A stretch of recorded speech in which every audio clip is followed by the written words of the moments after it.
Emotions are the bread and butter of Amanchu. It's what gives the series substance and pushes it beyond similar works.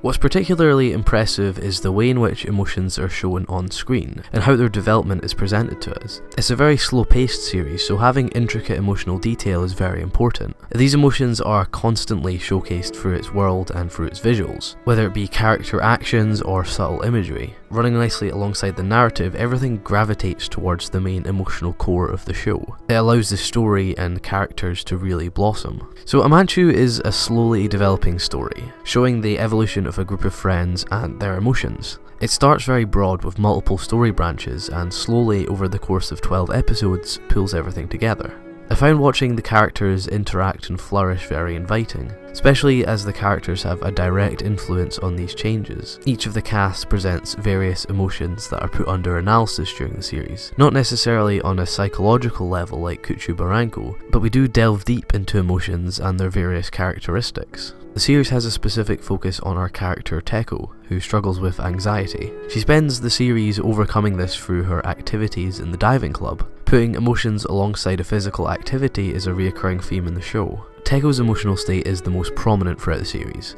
It's a simple one mirroring various aspects of anxiety with the activity of diving. Just as she struggles to maintain social interaction and make friends, she struggles with the technicalities of diving. I like this as a comparison, as diving relies heavily on control and stability, which are some of the qualities people with anxiety struggle with. But it's how this link is shown visually that makes this dynamic extremely engaging. One of the first times being episode 3, one of my favourite episodes of the series. It's possibly the most potent example of Teko's anxiety, as at this point in the series she's struggling with even approaching her classmates, and she tricks herself into thinking that she is fine by herself, visualised as a lone, descending petal. Although this starts as a sad episode, it's also a turning point as she becomes friends with Pikuri. Pikuri is the emotional polar opposite of Teko, fearless, positive and adventurous. I like the contrast of this pairing.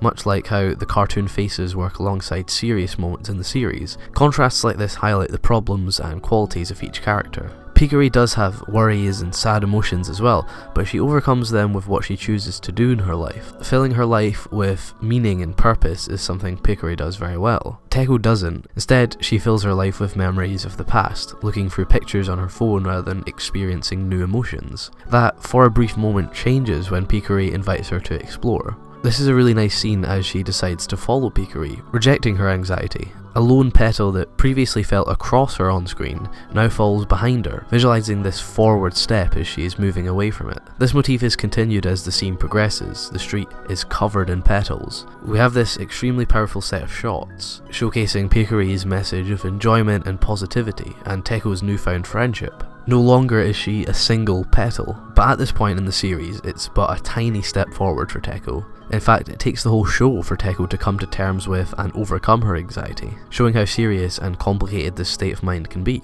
And emotions are visualised in a similarly engaging way throughout the series, mainly utilising subtle elements of a scene like the petal analogy, or more striking examples like changes in background to represent what a character is feeling. One of my other favourite examples being in episode 5 when the group come together to draw on the class whiteboard. This is another turning point in the development of Teko. It's one of the first times she realises the benefits of taking part in group activities, and it becomes a staple of her new self. It's almost a visualisation of Teko's hope. She's drawing out what she wants, expressing her emotions externally, which she avoided doing before. This is a very memorable moment in the series, and I love how the story is structured as a series of prominent events. Memorable scenes that all come together to form a final piece. Striking moments like this from episode 5, or the petal scene from episode 3, nail down specific moments within a timeline of the series, giving us a solid sense of perspective. And the depth to which Amanchu presents these emotions is the reason why they're so memorable. Every detail is rich with thought and care. Everything from the intricate character designs to the beautifully paced development of its ideas, and all concluded magnificently with its final episode. Without going into too much detail for those who are yet to watch it, the final episode ties in both the thematic elements of the series and the visual motifs to amalgamate all the ideas of Amanchu. It becomes an explosion of realisation for us, and much like how Teko finally dives into the ocean to see its glory, we are given a full view of the series, and that sense of perspective in the development pays off. Amanchu's concluding message of experiencing life is wonderful, told in such a stunning fashion. I've only scratched the surface of how Amanchu shows its story through visuals, but it's not hard to understand why it works so well, and why a seemingly simple series can evoke such complicated reactions. Emotion is the centre of Amanchu, both within its story and within its audience. So that's really what I took from Amanchu when I was watching it airing, and then subsequently when I went and rewatched it. A lot of the visual motifs did appear during that rewatch, so I would recommend going back and watching at least some of your favourite episodes again.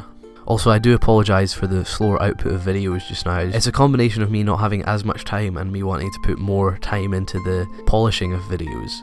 I spent a lot of time just really going over and over some of the ideas in this video, and I really did enjoy that, and I hope it shows. And if there are any other shows that you're watching just now that you feel deserve a video like this, then please do post them in the comments and I'll check them out.